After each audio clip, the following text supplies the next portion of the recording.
Welcome to the Worthy House. I am Charles Haywood, the maximum leader of the Worthy House, and I am here to give you back your future. At the Worthy House, we offer reality-focused writings on a variety of topics, often on history, politics, and, in general, on human flourishing in the coming post-liberal West. Written versions of all Worthy House writings are available at our main site, theworthyhouse.com. Today we are reviewing Fifth Son, A New History of the Aztecs by Camilla Townsend. I have long admired Hernan Cortes, conqueror of the Aztecs. He may not have gotten to heaven, though who can say, but he exemplified the spirit of the West, that which from Charlemagne to Fremont drove the world forward. Fifth Son would have us stop and shed a tear for the Aztecs, considering them on their own terms. It's a modest request, and when done, is modestly interesting.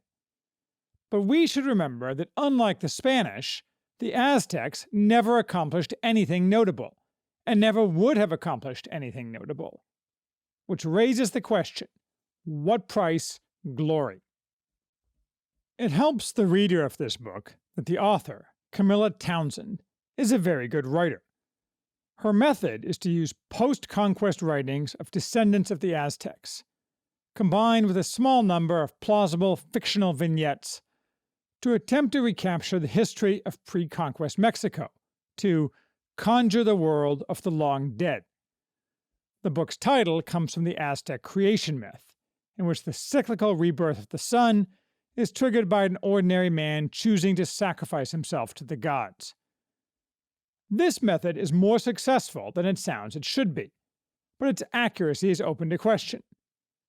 Nonetheless, I think it lets us get as much of a handle on the Aztecs as is worthwhile. Townsend further offers a good deal of detail about how she conducted her scholarship, her different sources, and an extensive bibliography, all of which are interesting in their own right. Why are there few writings of Aztecs prior to the Spanish conquest of 1519 that Townsend could have used instead?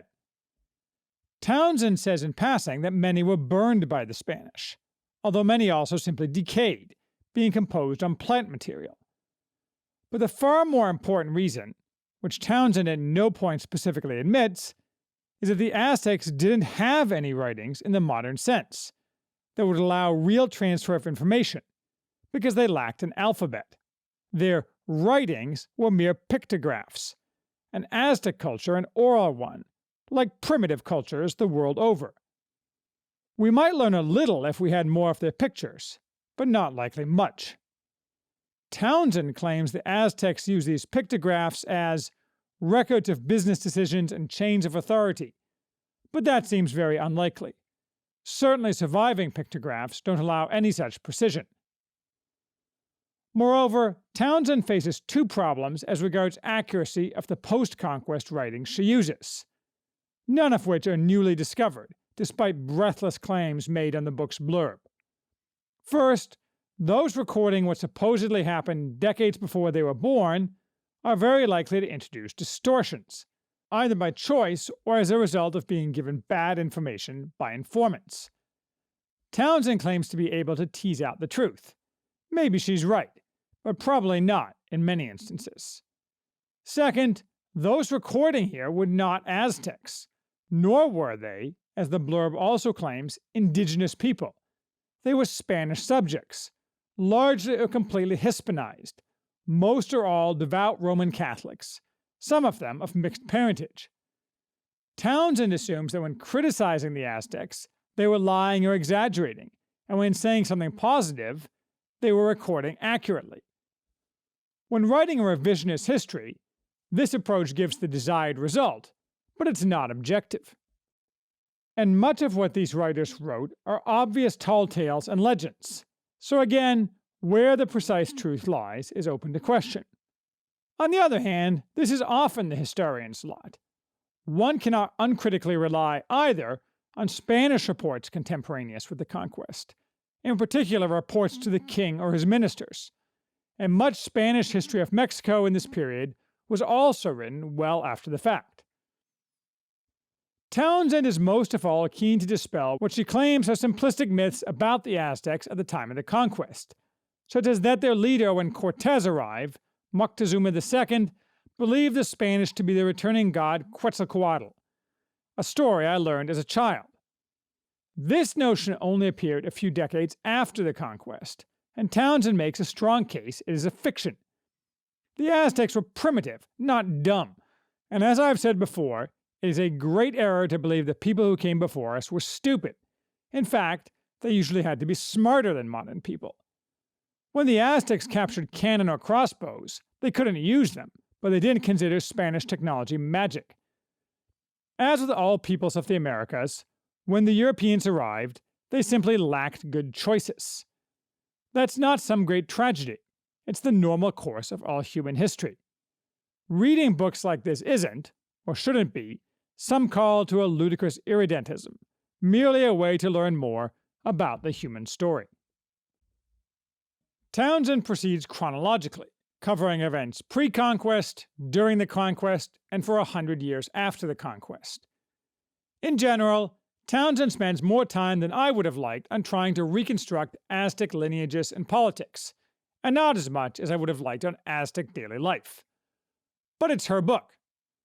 Other than a few ideological blind spots, she tries hard not to blur the truth, as when discussing population, she calculates that the Aztec capital, Tenochtitlan, might have had a maximum of 50,000 people. She says claims for populations greater, up to 400,000, are wild exaggerations, and obviously so, because they claim a density greater than modern Manhattan for a clearly defined area composed of single-story homes. The Aztecs, whose youthful minor empire was centered on what is now Mexico City, had only arrived in the Valley of Mexico recently, and cemented their power less than a century before the Spanish arrived in 1519. The Mexica, as they called themselves, though that covered their enemies too, and those in central Mexico were collectively the Nahua, came from the north. Where exactly we do not know, although maybe this is one of the many historical questions DNA evidence will answer.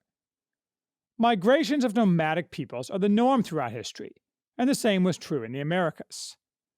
They were farmers, after a fashion. In the Americas, farming arose millennia after it did in the Old World, and was considerably cruder than in the Old World, as well as always combined with hunter-gatherer activities, but still often provided enough surplus to allow stratified societies. Aztec social organization was complex, with extended families sharing power. Constantly shifting alliances with other tribes and groups, combined with continuous warfare, was the norm in Mexico. Within the valley, links of kinship and marriage bound most or all of the tribes, sometimes to a degree that prevented war, sometimes causing war as an ambitious man sought the main chance. Crucially, with polygamy and an extractive society that ensured the nobility was well fed, along with wars that killed few because of crude weaponry and cultural dictates, elite overproduction very rapidly became a problem. The cracks were showing in the Aztec edifice before the Spanish arrived. The upper classes kept the lower classes down. Slavery was extensive. As Townsend delicately concedes, Aztec slavery is rarely mentioned today, but as with all ancient non-nomadic societies, it was a key part of the social structure. Because the Aztecs were disparaged for so long as cannibalistic savages, serious scholars have been loath to write anything that might be perceived as detracting from their moral worth. In other words, any scholarship about the Aztecs from the past 60 years or so should be considered prima facie unreliable, because edited by the authors to present the Aztecs in the desired positive light. And, in fact, the Aztecs were cannibalistic savages. There's no getting around that. They were cannibalistic, certainly, and they were savages in two ways. They behaved barbarously, famously engaging in massive amounts of human sacrifice, including of children, something Townsend tries to downplay but does not deny. And they were quite primitive, even by pre-modern standards, using only modest technologies, no smelted metal, no wheels, and developing none themselves. As extractive top dogs in the valley, for a few decades, they were able to buy shiny baubles from far away, turquoise feathers, and to use slave labor to build reasonably impressive temples, but that's about it. Townsend tries to claim that had agriculture existed in Mesoamerica for longer, the Aztecs would have been the equal of the Europeans, but that's silly. The Europeans were unique in world history. As I like to say, without Europe, the world we live in would be the world of the 16th century or before. How long the ground had been cultivated had nothing to do with it. Even by non-European, pre-Christian Old World standards, the Aztecs were primitives. If not for the Spanish, we would probably know next to nothing about the Aztecs, as we know next to nothing about the other Mesoamericans who preceded them, whom they conquered or exterminated, because they would have been conquered or exterminated in their turn. Unfortunately, one short section in Fifth Son makes Townsend seem unserious and casts doubt on the rest of her work. She pushes homosexuality among the Aztecs in an attempt to make them seem like good modern Americans. I know nothing about Aztec homosexuality, but Townsend's claim is that for the Aztecs, there was a range of sexual possibilities during one's time on Earth, understood to be part of the joy of living, and certainly was not unheard of for men to go to bed together in the celebrations connected with religious ceremonies, and presumably at other times as well. Her footnote to this passage, however, lends exactly zero support to this contention. And Wikipedia, always aggressively curated to cosset sexual deviance, says, citing a Spanish-language source, Aztec law punished sodomy with the gallows, impalement for the active homosexual, extraction of the entrails through the anal orifice for the passive homosexual, and death by garrote for the lesbians. I'm putting my money on the impalement as the reality, not Townsend's gauzy and unsupported fantasy. That elsewhere she notes that adultery, for example, was a crime for everyone, punishable by stoning or strangling, suggests that in fact the Aztecs were very strict about sexual crimes. Once again, this sort of thing makes the reader wonder what else is being shaded. The Aztecs were already tottering when Cortez arrived. Townsend admits that human sacrifice absorbed more and more of their energies, and that Moctezuma himself spent an exorbitant amount of time playing a sacrificial role, so much that he couldn't even attend battles. They also had innumerable bitter enemies surrounding them. And this, of course, is one important reason why Cortez was successful. The other reasons being steel, attitude, and the diseases the Spanish brought. Townsend insightfully points out that even had Moctezuma managed to defeat the Spanish, he still would have fallen, because the cost would have been enormous and the resulting weakness would certainly have led to the Aztecs being exterminated by their indigenous enemies. Thus, Moctezuma had to bargain, which is what he tried to do, but failed because he had nothing to offer the Spanish. He didn't understand the bigger picture, that the Spanish had vastly more resources and power than he could ever hope to command. Once they defeated the Aztecs, events Townsend describes relatively quickly and from the Aztec perspective, the Spanish only took a few years, less than a decade, to transform the Aztec capital into Mexico City. Roma Agrawal's Built describes in fascinating detail the engineering behind the 500-year-old Cathedral of the Assumption, built by the Spanish on the site of a raised human sacrifice pyramid. By the early 1600s, Mexico City had become one of the wealthiest and most impressive metropolises in the world. The Aztecs were, and are, nothing but a memory. Would the Aztecs, and more broadly the Indians in Mexico, have been better off if the Spanish had never arrived? Not in the long run, and probably not in the short run either, except for the upper classes.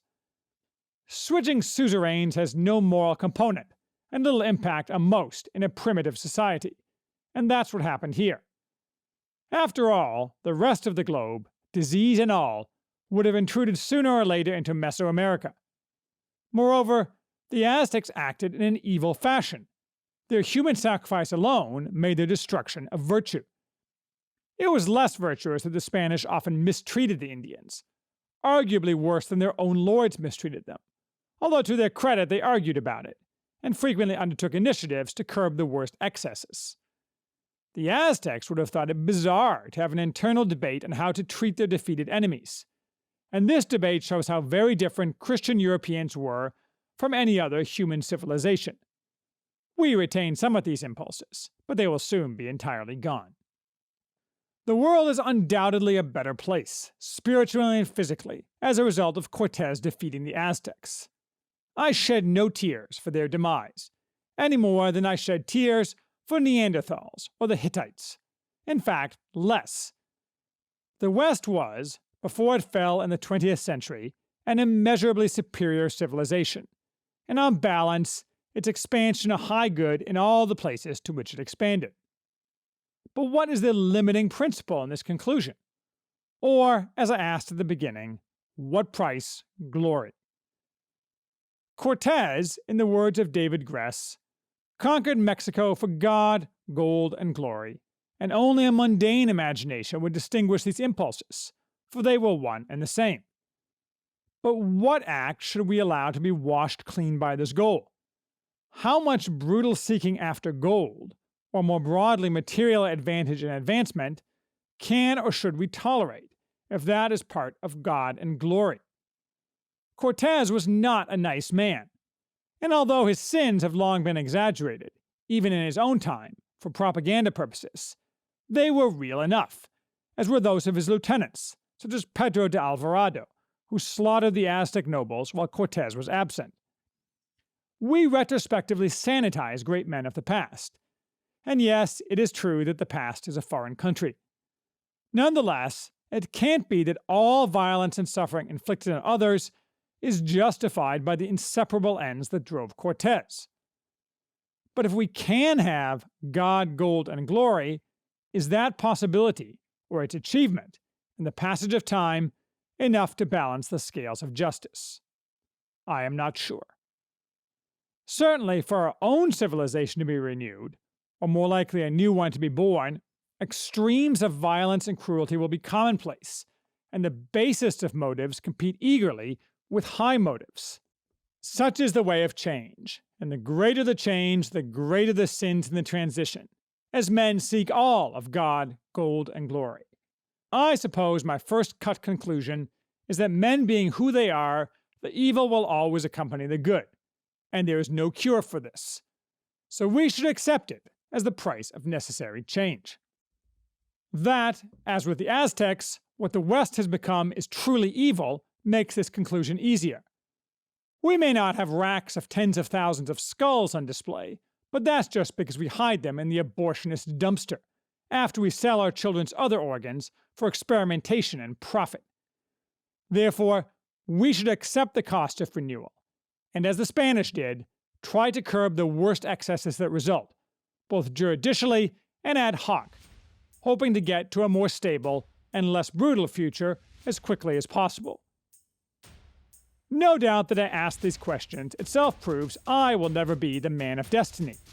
Yet who can tell, if participation is offered, and the exchange of God, gold, and glory for the death of global homo is offered, whether I would yet not seize the brass ring.